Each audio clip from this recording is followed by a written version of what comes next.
ये हूँ भयाबा नामाचार्य भयाबांकर बहु आवाहन कालू यहाँ आमर प्रचलन हो आसी सातपुरी अमावास्या हेले भोग आमर काकटपुर जगन्नाथ मंदिर भोग लगी ही आसे इठी भयाबांक दि जाए भोग एणु टिकली मठरे केन्द्रापड़ा प्रति वर्ष आसे बाबांकर सेटा परंपरा अच्छी कहीं जे बाबा तांकर इच्छा ठीक अच्छी जे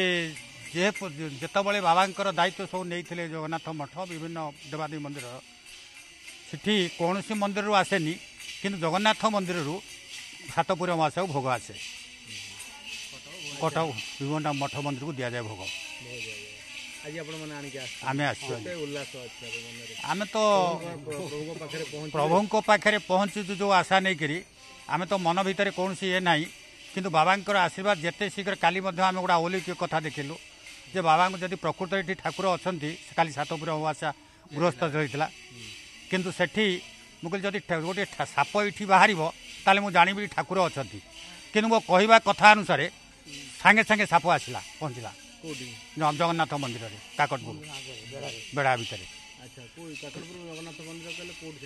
से काकटपुर तो माने महाकपड़ा ब्लॉकर बड़ी पंचायत काकटपुर ये मठ अच्छा बांधिकी से बहु आह्वान कालू रखा जाए जिते आमर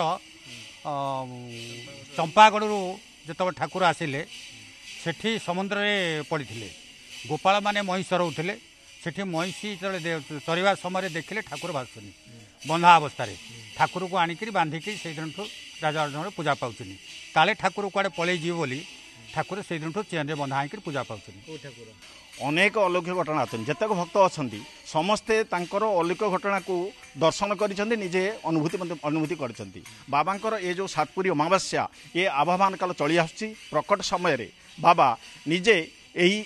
प्रथा बा परंपरा आरंभ करते जिते बाबा प्रकट थे से केन्द्रापड़ा मठ सेठू काकटपुर मठरू ये जगन्नाथ लगे होता ये भोग केन्द्रापड़ा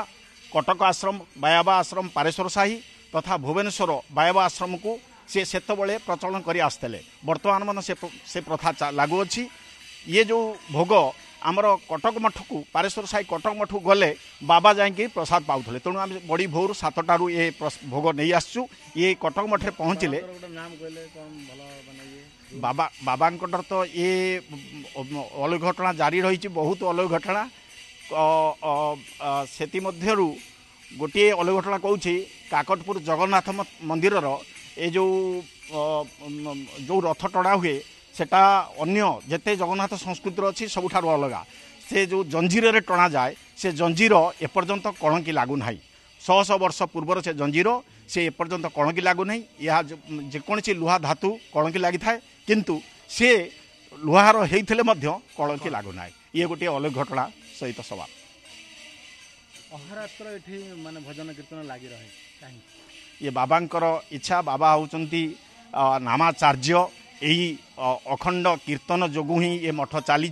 ये अखंड कीर्तन जेबे बंद हो सेबे हुए तो आमर ये मठ मंदिर आउ नथिबो सेतबळे